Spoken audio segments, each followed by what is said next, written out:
Welcome to What's the Title? I am one of your hosts. My name is Adam Harlow. I'm a life coach. I've been a life coach for several years now. My co-host is the lovely Jeanette. Jeanette, say hi. Hi, Adam. Happy Tuesday.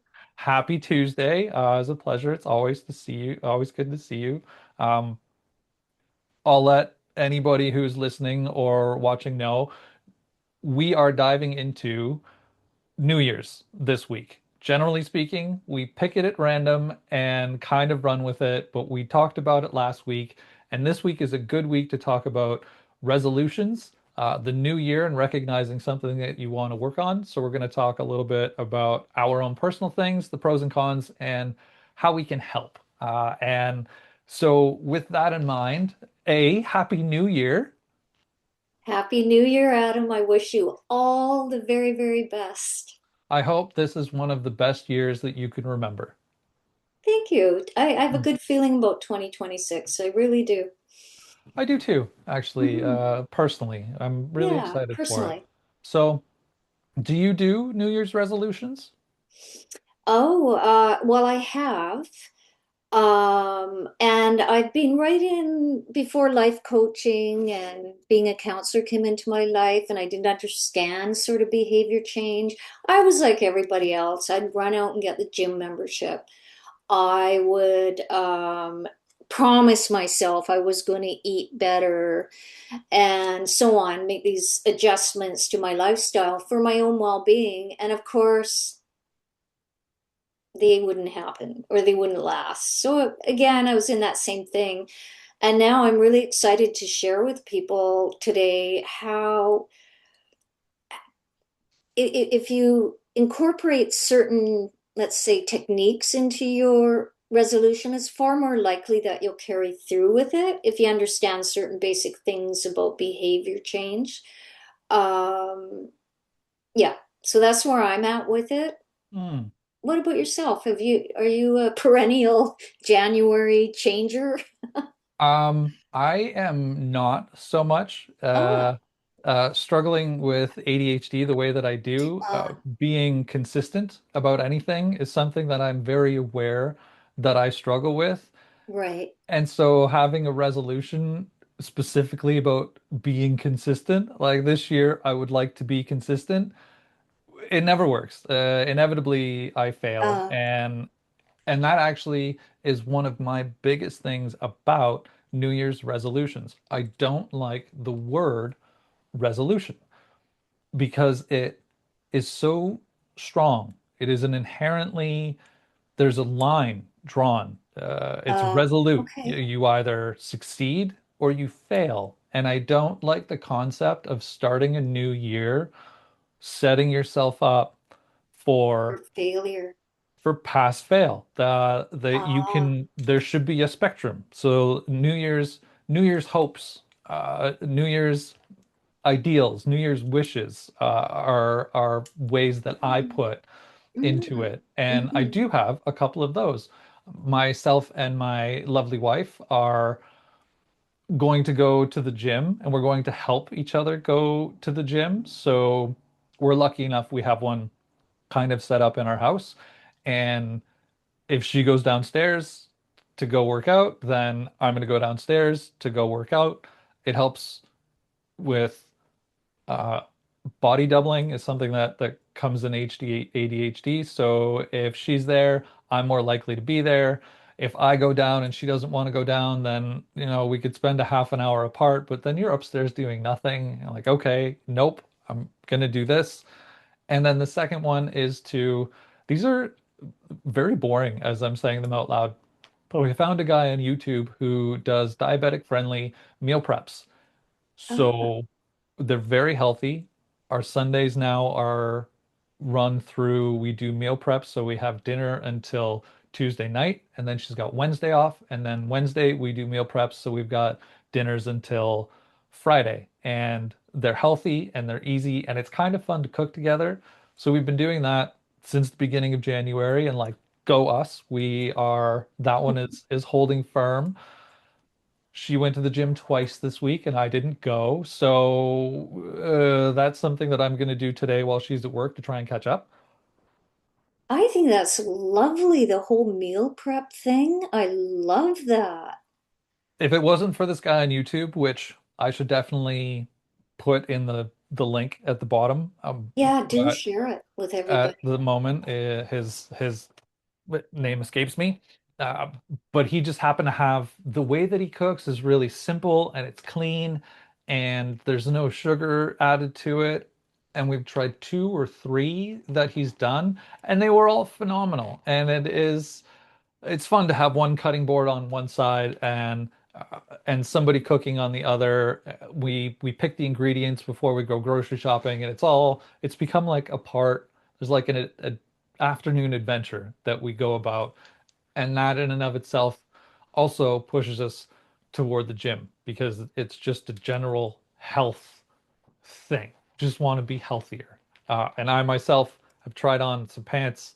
I knew I was going to gain some weight over the holidays, and I have. So I'm going to get rid of that. Hopefully by Valentine's Day is my goal. Okay. But so that's where I sit, and I'm not beating myself up for the fact that I missed two, uh, because so be it.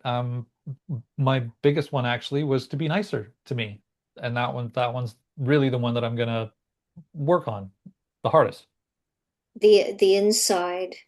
Yeah, Yeah, I love how, see, you really outline there, as far as life coaches go, we try to keep people's goals in what's called SMART.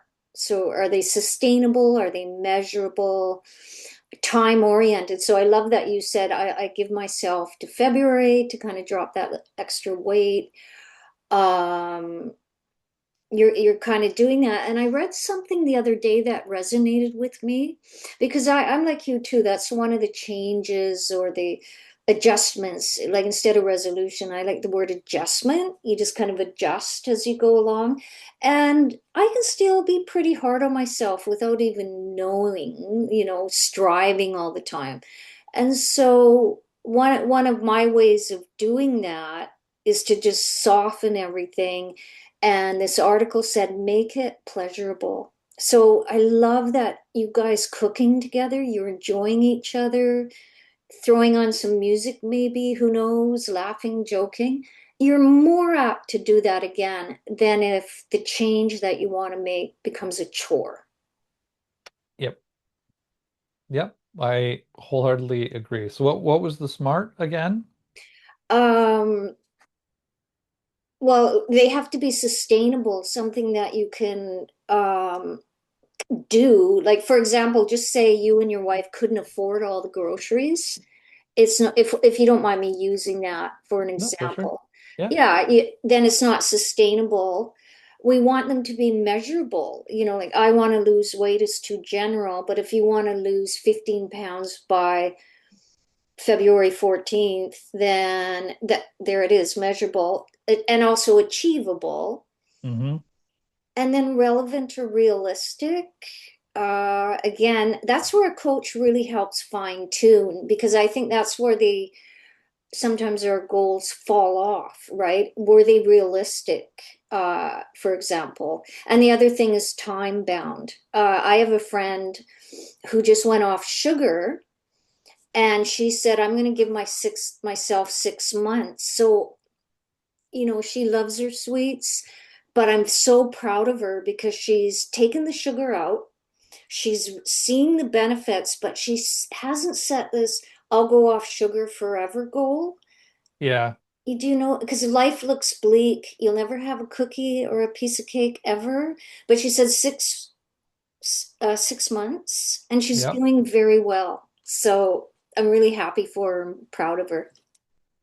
And I know that you are a proponent of the keto diet or paleo diet that you Yeah, I do paleo. I've started keto, and it's actually a medical intervention that anybody can use for certain health problems.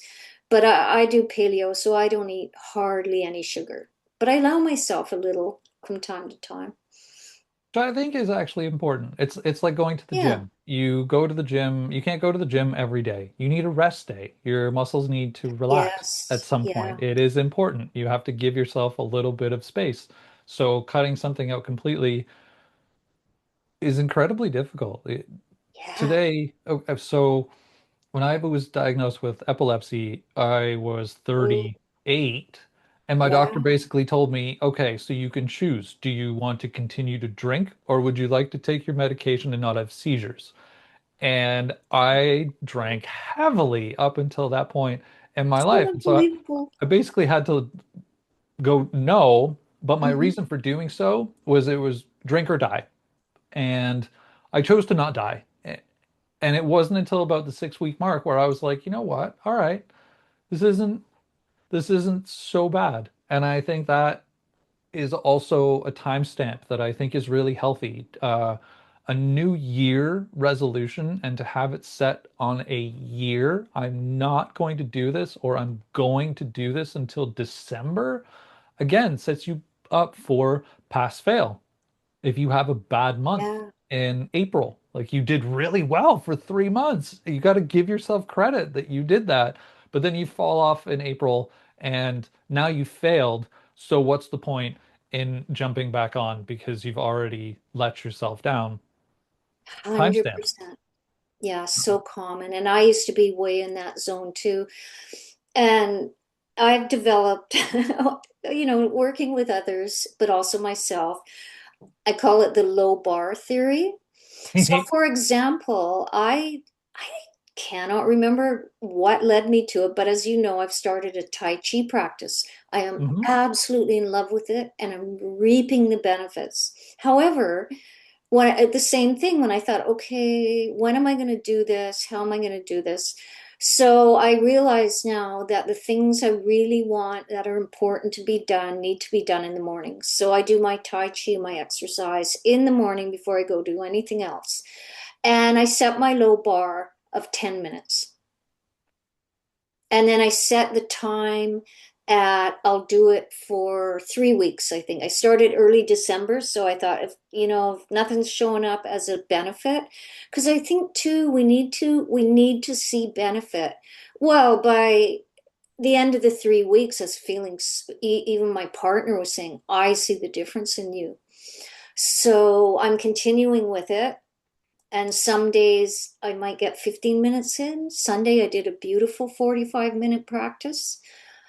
And I now include it and I find it so pleasurable. And now I see that a little more clearly than, as you say, set the high bar, don't reach it, and then walk away because you've disappointed yourself. And good for you. I'm really proud of you. That is to have a 45-minute day is phenomenal. But the most important thing that jumped out there was that Huh. you enjoyed it. You started Yes. doing it, and even though you started it kind of based out of I want to build a habit, it became pleasurable. It was something Yes. nice. And if ever there Right. was a reason for you to drive to do something, it's because you like doing it. 100%. Yeah. And this I've turned my back, if you will, on all this go hard mentality. And I used to have it. I used to be pretty driven career wise and just personally. And I played, sports hard. I'd go out. And I realized it doesn't gain you anything. It truly doesn't. And you're at risk of hurting yourself, burnout, physically, mentally, spiritually. So the best thing to do is to do it in where you enjoy it. And yes, bring yourself up into where you're challenged, but where you're still enjoying it. We actually have a recording based around that where Ah, is is winning what happens when winning becomes a negative can right. at some point winning becomes losing because the joy is gone. If the joy is only in winning and beating other people, uh fun is more Right. fun when everybody's enjoying it, but that's so check that out. That'll be on our page.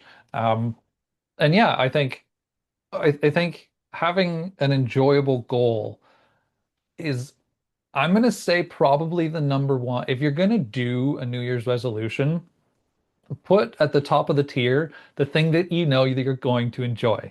And then Yes. underneath that, have the other things, but have at least one thing on there that you know that you enjoy. I'm going to draw more.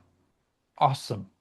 Give yourself a time frame, Yes. and maybe I want to fill a sketchbook in 3 months. Cool. You can see your progress as you go. Yes. And not only that, but as somebody who loves doing art, anybody out there that's listening to this, open a sketchbook and fill it. There is nothing that's not true. There's a lot of stuff that's more satisfying, but filling a sketchbook is so incredibly satisfying, and being able to go back at where you started versus where you finished, you get to see your own progression. And so it's lovely. I'm going to throw that on my list that I'm going to forget in about 50 minutes anyways, but that's never going to stop me from drawing. So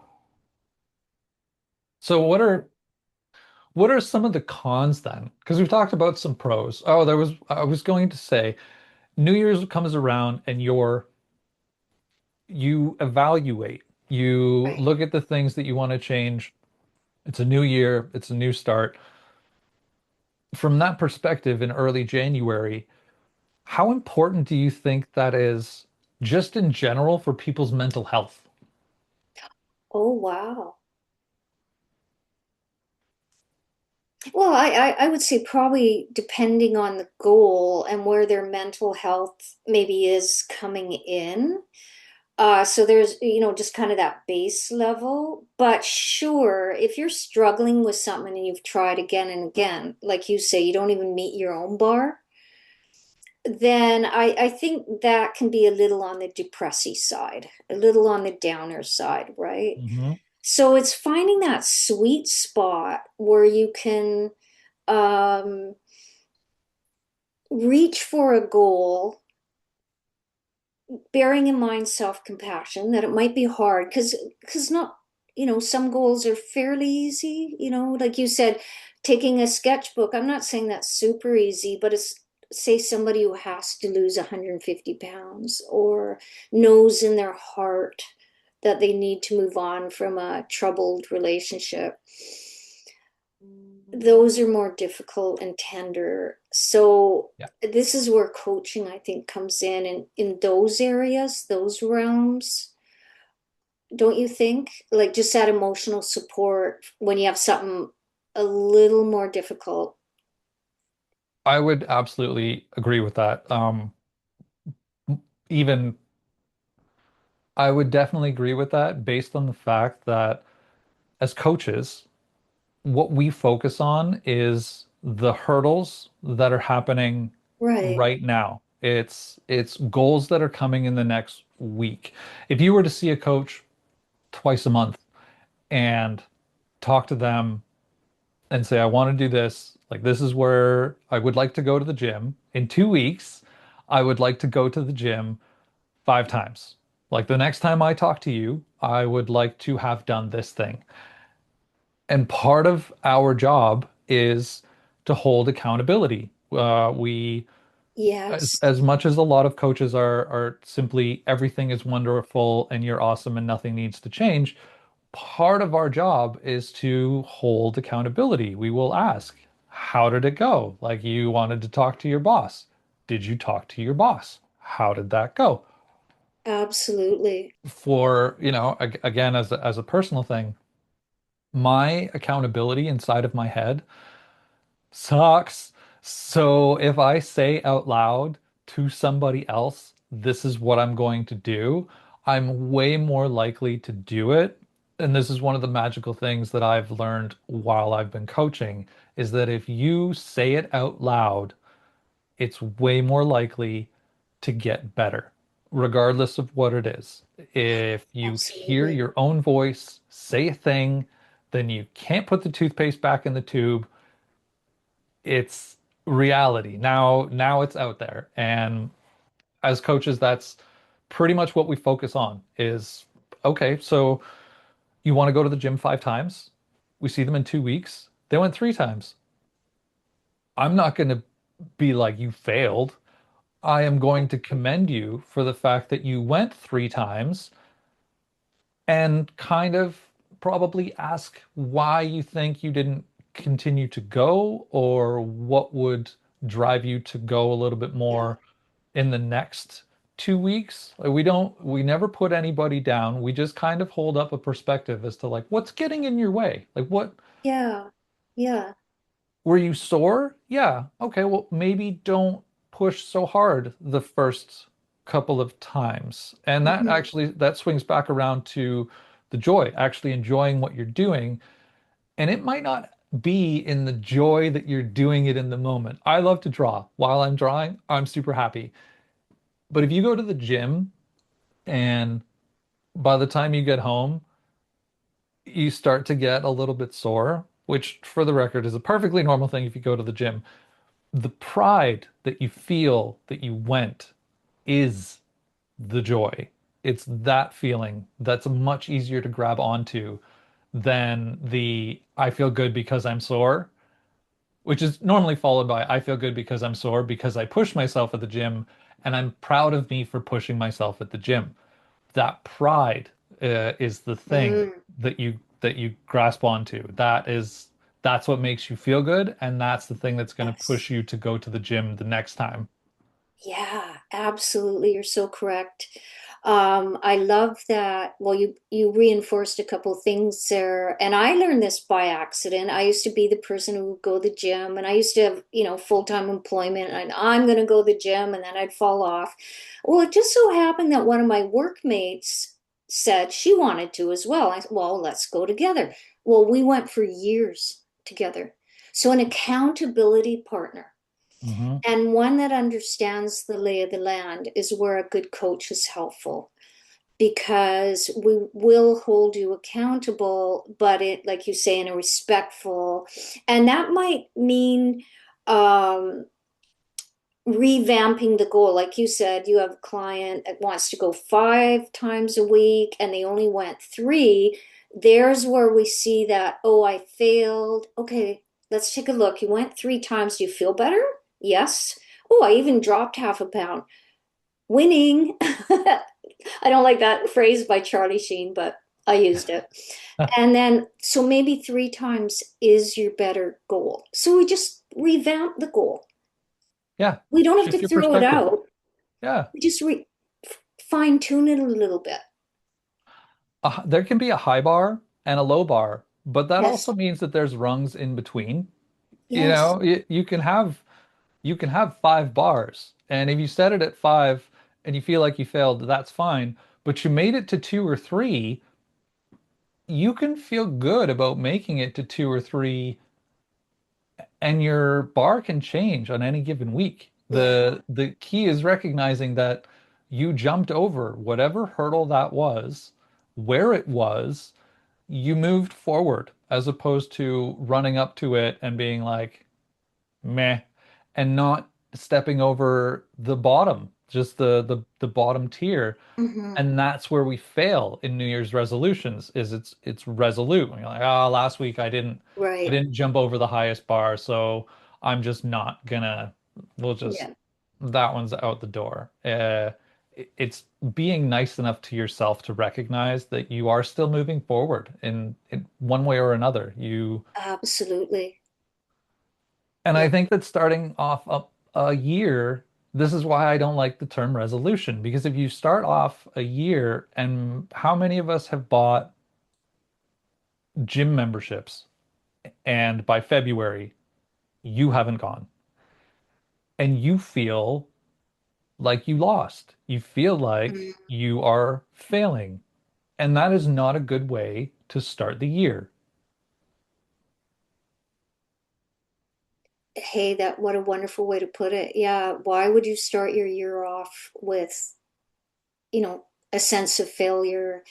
Yeah, as coaches too, I encountered this within my family too, and maybe some listeners will relate to this, but there's family stories, right? I've heard people say things like, in our family, nobody exercises, or in our family, nobody goes to school, nobody has, post-secondary, whatever. It can be many things. And so what we lack when we think like maybe I want to go back to school or maybe I want to, start exercising. You're going to kind of get some negative messaging about it. This brings in Nietzsche's crabs in a bucket, which I'll bring in another time. So when you realize you have no support for what you're going to do, and it's maybe in that realm of kind of a big goal, not just the little goal most people can do, but it's kind of a big goal, we support you Yep. from our bottom, our bones. We support you in what you want to do Yeah. and That's get you what, safely through that, even when the world around you says, no, nobody in our family does that, or you never finished high school. You can't go to post-secondary. That's too hard. It'll cost you too much money. Oh, my daughter has a good word for them, the Nagbergs. They're a negativity iceberg. So the negativity you see, there's that's just funny. so much, right? And I used to get that too, just this drip, drip, drip of, oh, you can't do that, or that's too hard, or it's too expensive, or it'll take up too much time. We don't need to know why they're saying that. It's probably their own inner voice talking, but a coach won't say that to you. No, no. That's not our job. That's not our No, jam at all. it's I think not it's our really jam. interesting. Okay, so the Negbergs, the metaphor of that I adore because what you're seeing, what you hear is the stuff above water. And we all know that icebergs continue and get bigger under the water. That's what's going on in their inner dialogue. What you Yeah, are yeah, hearing is it's the top, but yeah, that came from the monstrosity that lives underneath. Which is yeah, why my big goal this year is to be nicer to myself because the reason that you tell yourself that you can't go to school, it'll take too much time, I'm probably going to fail, it'll cost too much money. These are right. all negative thoughts that are reinforced by you thinking them over and over and over. And instead of focusing on that massive, if you come and see a coach, what we will ask is questions like what's really getting in your way? Yeah, yeah. If everything was exactly the way that you wanted it to be, if there was nothing getting in your way, what would that look like? How would that make you feel? Mm-hmm, And I think that is a big thing. I've had so many aha moments where people have struggled to mm-hmm. even consider what success would look like if nothing got in your way. If everything was super smooth and hunky-dory for the entire duration of whatever adventure you were on, how would that feel and where would the end goal be? I think a lot of people get stuck on the hurdles that happen Yeah. along the way, the potential hurdles that happen Mm-hmm. along the way that haven't happened yet. And that's so much extra stress that you don't need, which is why I love what we do because we don't talk about terms in massive time gaps. It's not about 6 months from now. I've had sessions where people get overwhelmed. And that overwhelm is like that, generally speaking, that comes from a pile of what if that has never Yeah. happened. What Yes. can we do Anxiety. today? Like when we're Yeah. done here, what's one little thing that you can do that will help you feel like you've moved forward a little bit? I have a cousin who is phenomenal. He's like, if you don't want to go to the gym, that's fine. Go and put your shoes on. If you want to take your shoes off after you put your shoes on, that's fair. Mm-hmm. Mm-hmm. But you probably won't because now you've got your shoes on and now you're moving forward. So break it into little steps, which again, for myself, for personally, having ADHD, I get overwhelmed so easily. It Mm-hmm. is Mm-hmm. infuriating. But if I can break down these steps into, okay, so we're going to do, I'm going to 1 through 10. This is how I have to get through this one thing that I need to do. After three, I'm going to take a break. and give myself a little bit of a reward, give myself some dopamine, and come back and do three more. But if I was to jump in and say, I'm going to do this entire project, I get lost in where do I even start in Yes. trying to find, Yeah. like I said, the starting point where I Yeah. often start in the middle. I'm not good at linear time. Yeah. I want to be done and I want it to be done perfect and I want it to be done now. And that is not helpful for me because it means that a lot of stuff that I try without even doing anything, I feel like I'm failing because I jump into step four and you can't do step four until you do step one, two, and three. But I didn't take the time to think about step one, two, and three. And when I talk to you or anybody about things, if I happen to speak out loud without a filter very often, and so I can talk myself into my one, two, and three. But Right. talking to a coach specifically, that's what we're good at is to shrink it down to a manageable, hopefully not stress-free, but less stressful hurdle that you can jump Absolutely. over, that you know you can. Yeah. No, I love that you touched on that because that's the other thing we aim to do as coaches is it's not a one size fits all. So, when somebody employs one of us, our job is to make sure that it's custom custom created, right? And that might look different for you, might look different for me. And that's where a goodly amount of the partnership goes in is to understand the person's life and their lifestyle, their goal, their personality, their even the reality of where they live, because that ties into is it measurable, attainable, and realistic. And then once we have and we can get to that pretty quickly. Coaching doesn't take forever to achieve good things. Um, maybe a couple of sessions for some people, six, seven for others, maybe longer for others. But we can quite quickly winnow it down to, okay, what's going to work for you? What are you going to feel good about? And what will you be more likely to do long term if that fits with your goal? And that's the part I love because you never know what's going to come out of that. Yeah, Yeah, the person yeah, knows their own self. And sometimes all we do is pull things back a little bit and they'll go, you see the eyes widen, and the person will say, oh my God, I can do that. yeah. The aha moment. Right. I know they're your favorite thing in life. Oh, I love it. Watching somebody's perspective just go, oh, and you could see the dominoes just fall. And like, this is, Yeah. oh, I just need to do this. Like, cool. Can you do it today? Somebody who, if you're struggling to do your taxes, what's something you can do today? I can print the paper. Cool. Don't even write anything on it. Yeah. How long will it take you to print it? 5 minutes. Yeah. Fantastic. Yeah. What's getting in your way of doing that? I'm on the computer with you. Awesome. Like, as soon as we're done here, we'll make that happen. And I just want to throw out the a lot of the people who come to see us, and this makes me sad a little bit. A Oh, lot of the people that come to see us for six, seven, and more sessions, very rarely is it for the same problem, hurdle, right. as it Right. were. There will Right. be a bigger goal, Yeah. but people come to see us to, like I said, break it down into steps and make sure that those steps are manageable.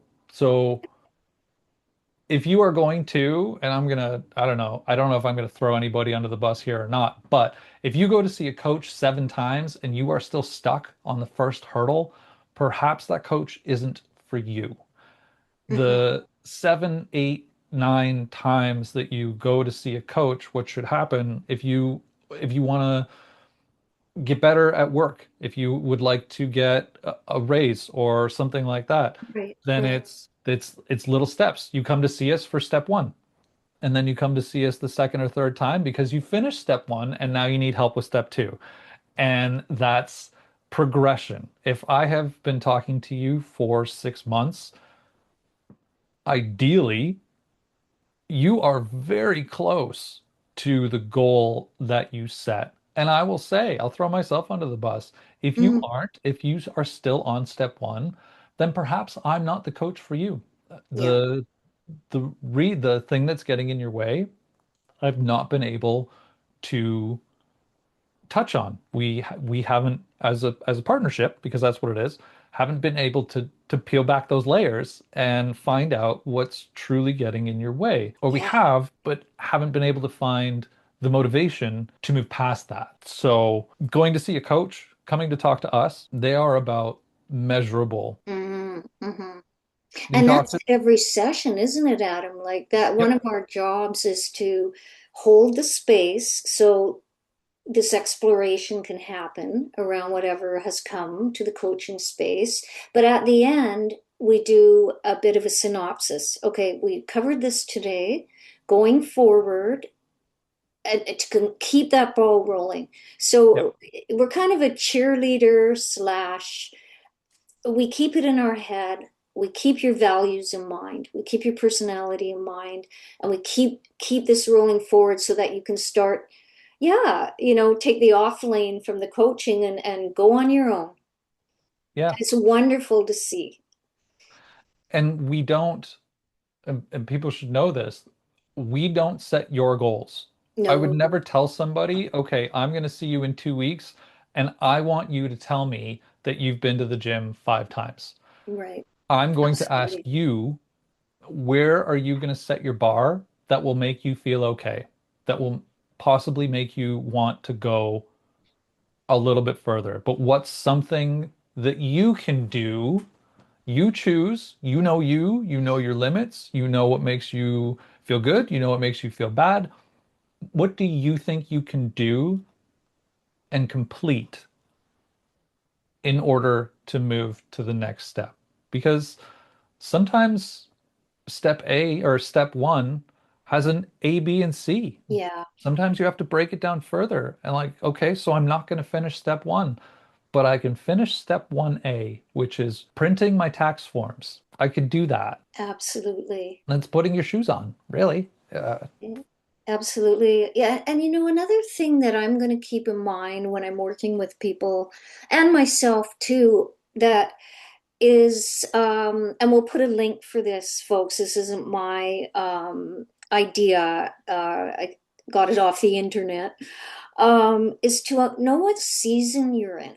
So, one thing coaching, when I took the coaching course, the thing that came out that surprised me is people clarity. What do I want? Oh my God, it just becomes so clear. And that's a blessing in itself. But the other thing this writer said was to know what season you're in. Are you in one where you can grow? That you're ready to go? You got everything you need. Are you in the season of stability? So somebody who's in the middle of moving and a divorce and whatever is probably not likely to be able to tackle another big goal and transition. And this is one of my favorite spaces to work. Is I love to help people through transitions, um, of whatever kind you can name. Or are you in a period of recovery? So you're already through something and it took a whack out of you. So you're probably a little depleted. So we need to bear what season you are in mind. And the two benefits to knowing that is that it's going to prevent burnout. You're not going to push yourself to do something you're just not going. You don't have the resources in or and out to achieve, Yep. and unrealistic planning. So, I anyways, I thought myself, I'd share that with everybody and yourself.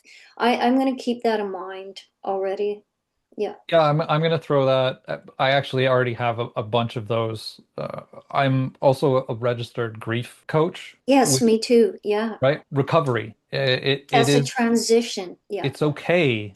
It's okay to not have a step to move forward because grief is weird. It comes in a lot of different stages. It shows up in a lot of different ways, and that's okay. And if you need somebody to talk to or you want somebody to talk to, instead of having it roll through your head over and over and over, come and talk to us. This is what we do, and we're here to help you feel better about where you are Yeah. and where Yeah. you can go, Yeah. and not where you will be, where you can go. And And yeah, there's sometimes just processing too, having somebody where you can bring those painful things that you maybe don't want to share with the rest of the family or friends. So you can come in, and that's a different coaching, isn't it, Adam? Right? Like it's probably not even very goal driven at all. It's just more uh, an expert shoulder to lean on as you make this go through this experience of grief, which I know I so honor grief, and it's so under honored in our culture. it Three is. days off. Anyways, that's a different topic for me and a passion. I'm mindful we're nearly at the end of our time. Holy. We are. That always goes so quickly. And I just want to tell everybody that's still here, thank you for still being here, for enjoying our conversation. Jeanette and I decided to do this because we had one half an hour high get to know you session that turned into a 3.5 hour conversation. And every week, I adore the topics we dive into. Yes. We are definitely going to start doing some deep dives where they won't be 45 minutes. We might talk for a while because some of these topics are very large. They Grief are. isn't a 45-minute conversation, and that will come. But coming down to this wire, I think we touched on how I feel about resolutions. I think we talked about some of the pros, some of the cons, and some of the ways that you don't need to do this on your own, and that's okay. It's Yeah. it's totally fine if you walk up to that hurdle and you stop. It's okay to call and talk to somebody. You don't have to jump over that first one. But if you do decide that you want to continue doing that and you just need some help with it, that's where we live. We're the ones that are standing beside the hurdle, ready to help in case you struggle a little bit when you're there. And the reason that we call this show, What's the Title? Is because when we come to the end of it, I or Jeanette asks one of my favorite questions, which is, and it's my turn to ask, if the last 45 minutes, an hour was a book, Mm. what would the title of this book be? Well, I'm going to be a little corny on this one. Feel the fear and do it anyway. I like that. I can definitely see that on the shelf, and I would pick it up and I would read the back cover. For sure. And I think that's a pretty strong message. It's okay. Anybody is out there and is struggling with any of your New Year's resolutions or anything else along the way, you can contact myself at adamharlowcoaching@gmail.com. Hmm. I also have a website. It's adamharlowcoaching.com. I have an Instagram, Adam Harlow Coaching. You can message me at any one of those and I will respond and make sure that I have time for you because I want to talk to all of you about everything, just the way that I am. Jeanette, how do people find you? Well, my email, that's a good, probably the better way to get a hold of me is jjzungatreelifecoach@gmail.com. I do have a website, but it's in progress, but you can certainly suss it out on the internet. And yeah, like Adam, get a hold of me, reach out. There's always a 30-minute free call so that you will, even with just that, have a clearer idea of what you're trying to achieve in your life and where you want to go. So there's kind of no risk in that other than a 30-minute phone call It's free. to We all do set it. that up. Yeah. Happy New Year to everybody. I hope 2026 is a very good year for us all. Happy New Year, everybody. If you found this from a random place, you can find our podcast, What's the Title Podcast on YouTube, What's the Title Podcast on Spotify, or Hmm. What's the Title on Instagram. You can find us at any one of those places. Drop a DM, a like, subscribe, whatever you like. We will always answer. We'll follow up and make sure that you are as okay as you can be, and we're here to help. And on that note, Jeanette, I will wish you a happy new year again, and we will come back and talk about something brand new and exciting, and maybe do a deep dive next week. But as Sounds always, good. it's been an absolute pleasure. I'm glad we did this. I am going to go ahead and do my meal prep and go to the gym, maybe even before my beautiful wife gets home. I'm a little bit driven, and so I appreciate seeing you every week. Thank you, Adam. Back at you. Same thing. I'm going to get up my Tai Chi and get up my things. I feel rejuvenated. So enjoyed today's conversation. Thanks for everything you do. The last year with you has been incredible, and I think 2026 is only going to get better. Absolutely. All right, everybody, we will see you as soon as you start binging our shows.